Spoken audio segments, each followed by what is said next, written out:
Hi, everybody. This is Dan Stolebarger, and welcome to this week's Holy Ground Explorations KFIR. It's in Hebrew, that means Young Lions, Middle East Update. And this is the week of May 4th.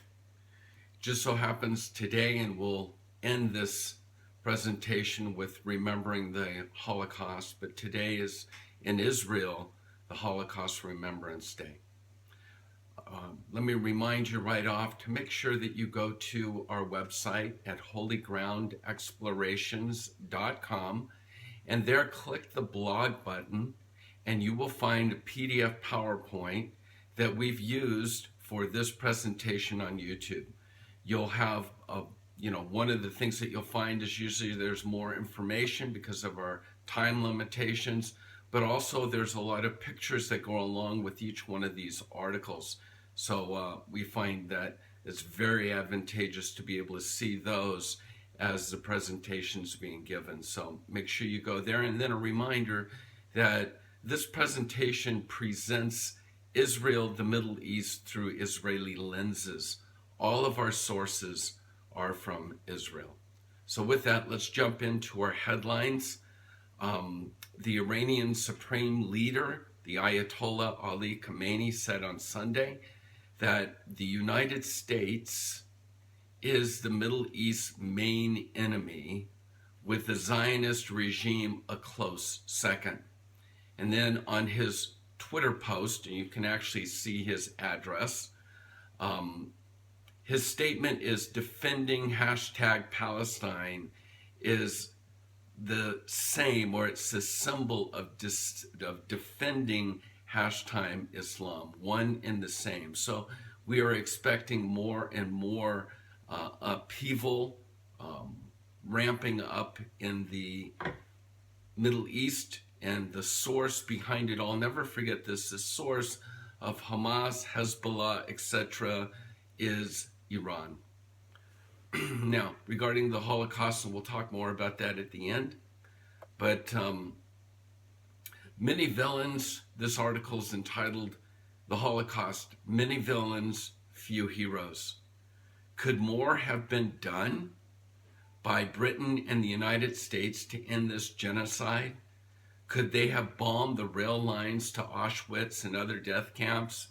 These are still very complex questions that have been asked, but satisfactorily not ever answered.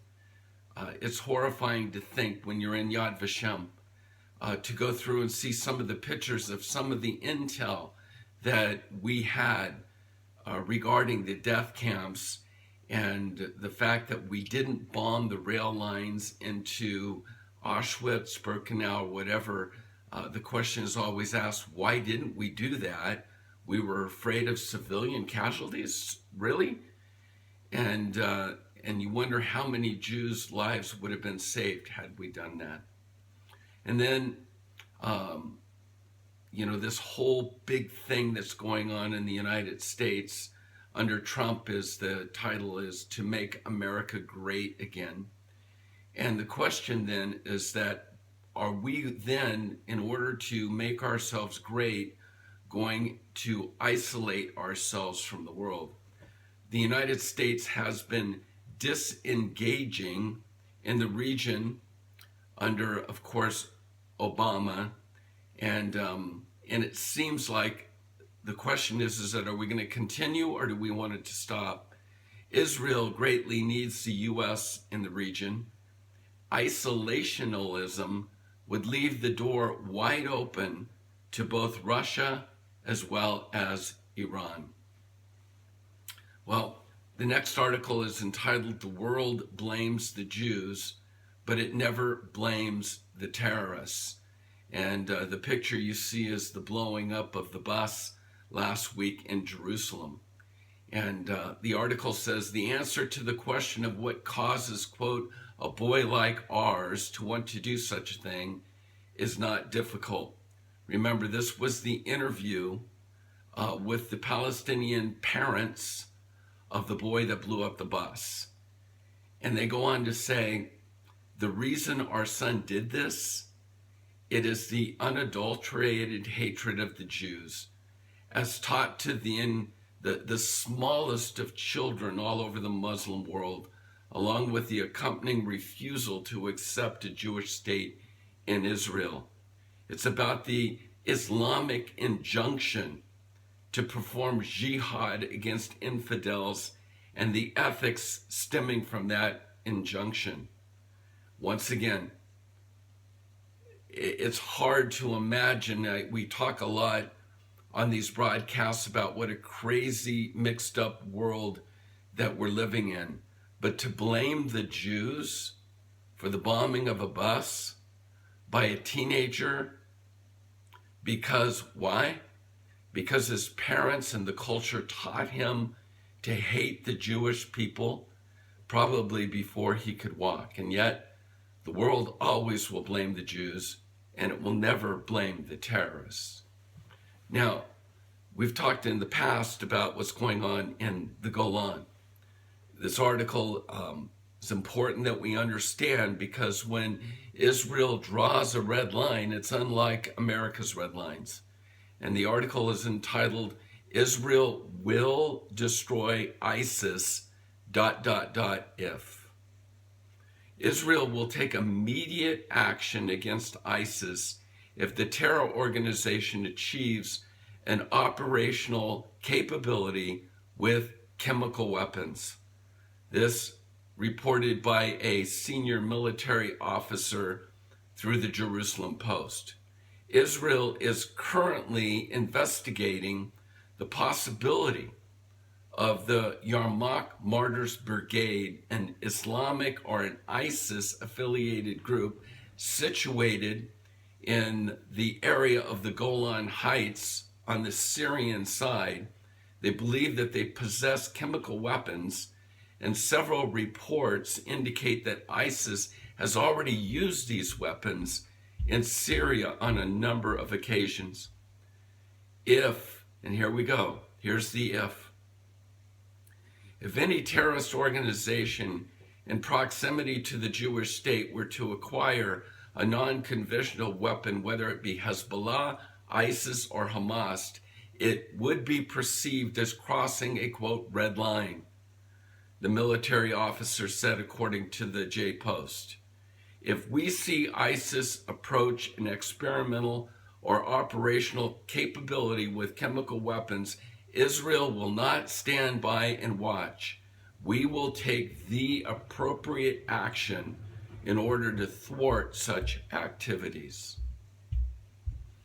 And then in the UN, a friend of ours that we've met in the Knesset before, a member of Likud and MK, kind of a high riser in Israel, Danny Danon. A couple things. He's got a quote of the week, and then I think a perceptive comment. His quote, and remember, this is Holocaust Memorial or Remembrance Day.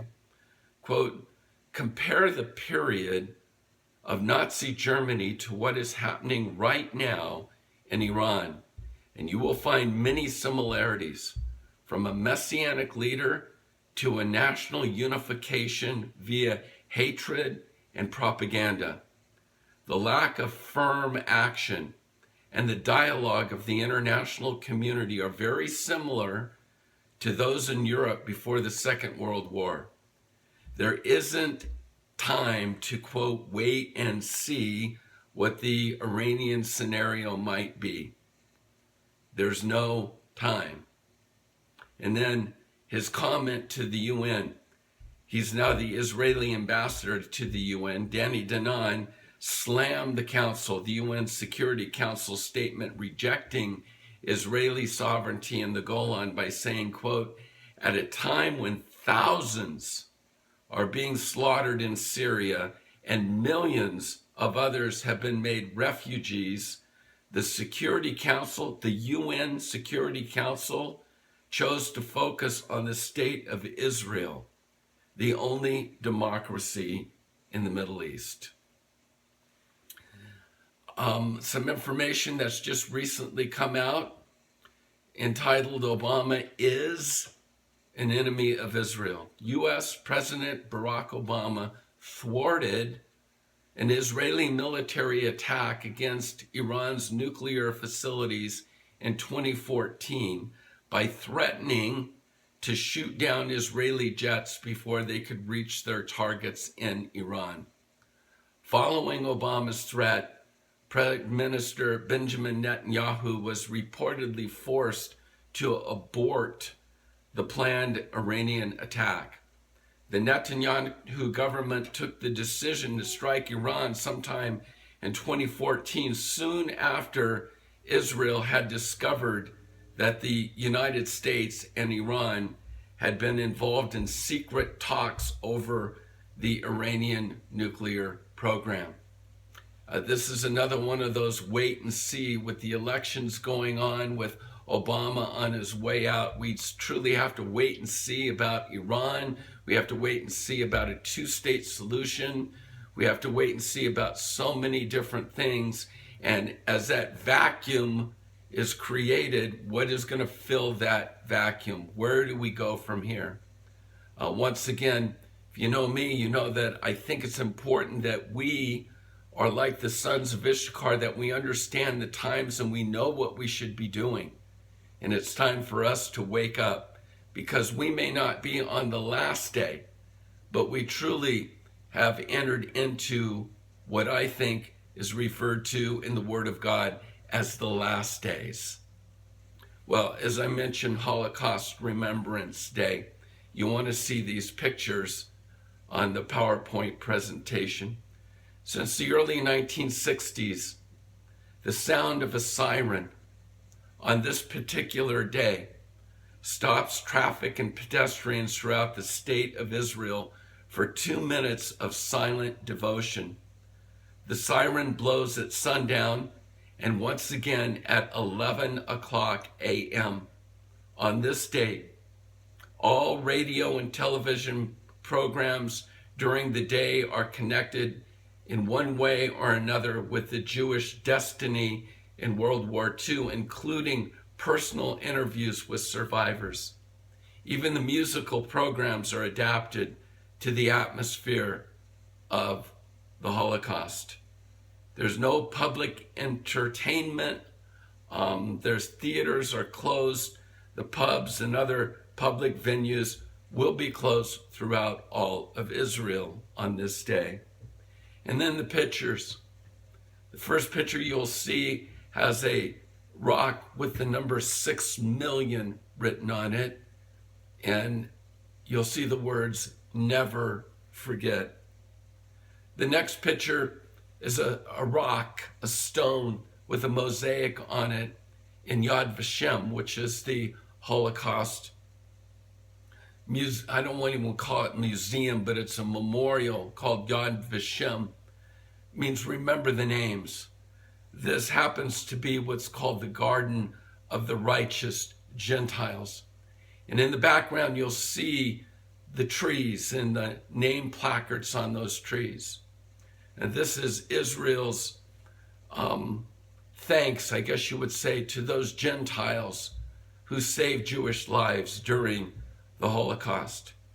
You'll see names, of course, like Schindler and Corrie ten Boom and thousands of others. On this next picture, you'll see, again, a picture from Yad Vashem, as well as one particular tree, and that being Corrie ten Boom's tree.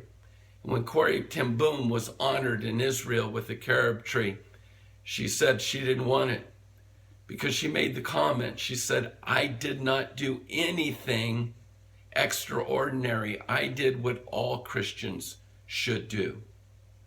Interestingly enough, the way the story goes is you'll notice this is a very small tree in comparison to the others, because when Corrie died, her tree died. But if you know the Israelis, you realize that's not going to stop them. They're going to say, "We don't care if you don't want to be honored, we're still giving you a tree." So they replanted. And Corrie's tree is probably the smallest in the Garden of the Righteous Gentiles. I'll be doing a devotional that we're calling Walking with God, Taking a Walk with God. I'm going to talk a lot more on this devotional about the Holocaust and about stories that I've heard about righteous Gentiles.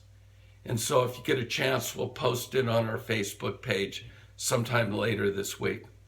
But once again, that number, 6 million.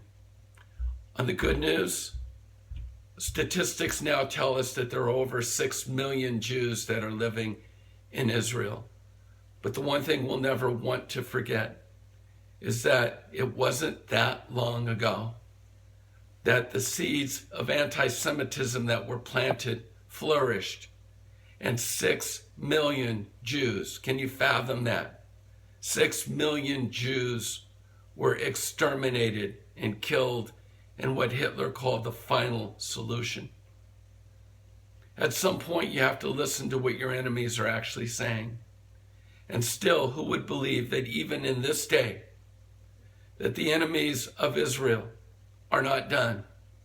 The voices out of Iran, the voices from Hamas, Hezbollah, Fatah, the voices from Al-Qaeda all blend together.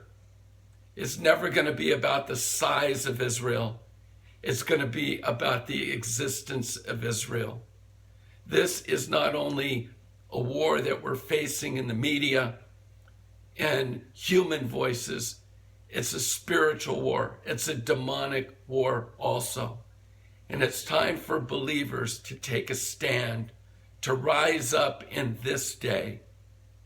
And the stand that you can take is to become a prayer warrior, to pray for the peace of Jerusalem, to pray for Jerusalem. May it continue to be unified, never divided.